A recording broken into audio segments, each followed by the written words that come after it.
I have with me the wonderful Paula Kensington from Regis, CFO for Regis Australia and New Zealand.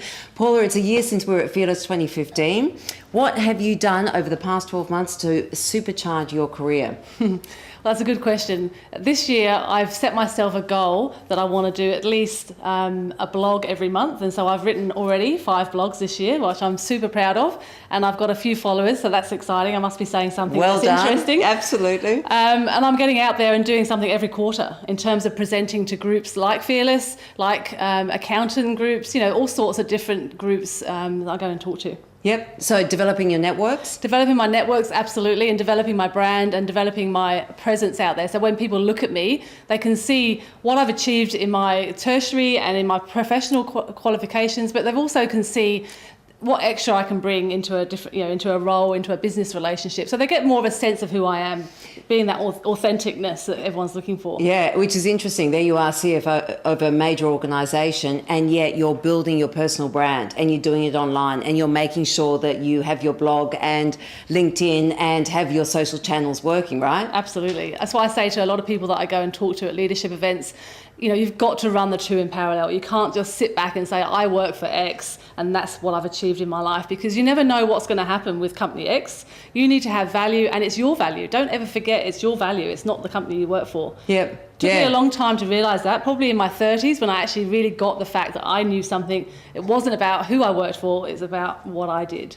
So there's a whole industry that's supporting that. And you're a very focused woman. You're doing extraordinary things within Regis and taking on a whole bunch of new roles. But that sounds like a whole other kind of work segment. Would that be right? Yeah, you're really having to develop new material. Yeah. So I actually have a personal team that I pay for personally that I speak to once a week for half an hour just to keep me, keep me accountable to myself, that I'm driving my personal branding as well as driving my professional brand. Fantastic. I love that. I say to people that if you can't invest in yourself, then why would anyone else bother? Paula, you mentioned wanting to be known for your experience, for your education, but also for you as a person. You want to be connected to people so they can see that your authentic self. You talked about employing a team of people who support you in doing that. It sounds like you're really focused on your future. Absolutely.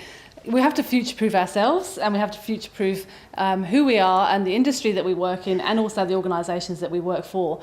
So for me, for example, I'm sort of sitting out there, well, in the next 5 to 10 years, what does my future look like and how am I going to get there? So I do my own skills gap analysis. It says, if I want to be CEO in 2 years, 3 years' time, and I want to retire when I'm 55, what am I going to do today that's going to make that happen? Because no one's going to give it to me, that's for sure. That much I know. So I've got to go out there and make it happen. And this is what I say to people all in my networks, or also the people that are working for me at Regis.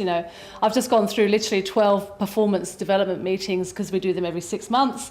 And it's not about, well, where's the KPIs and how many sales did you do and what was your conversion like? It was about, well, where are you in yourself today? And where do you want to get to in 12 months and in 3 years' time? And how can I help you? How can Regis help you? And how can I help you along that journey? And that's the growth in the individual. Yeah, and that sounds like you're taking on a mentoring role, which is, pretty keen for people who are wanting to come up behind where you are. And also it's pretty important in the business world as well when we're running our own businesses. Yep. So you talked about that skills gap analysis.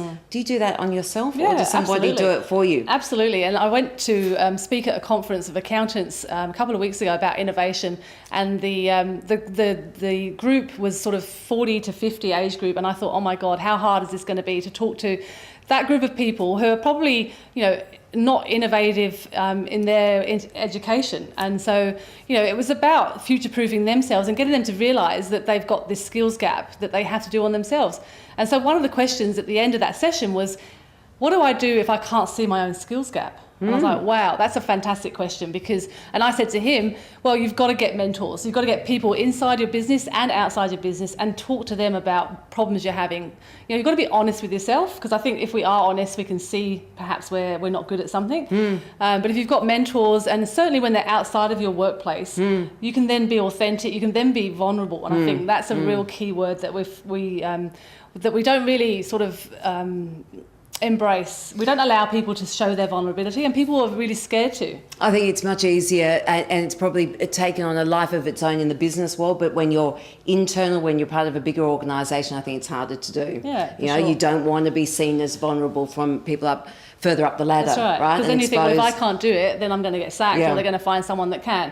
Better off finding your own skills gap and doing something about it, rather than your boss saying to you in 12 months' time, look, you haven't reached all the objectives that you should have done. You know, so it's making those conversations, making sure they don't happen. Yeah, absolutely. I love that kind of strategic future focus that you bring to your career and that you're sharing with others. So if you want to hear more from Paula Kensington, join us at Fearless this year.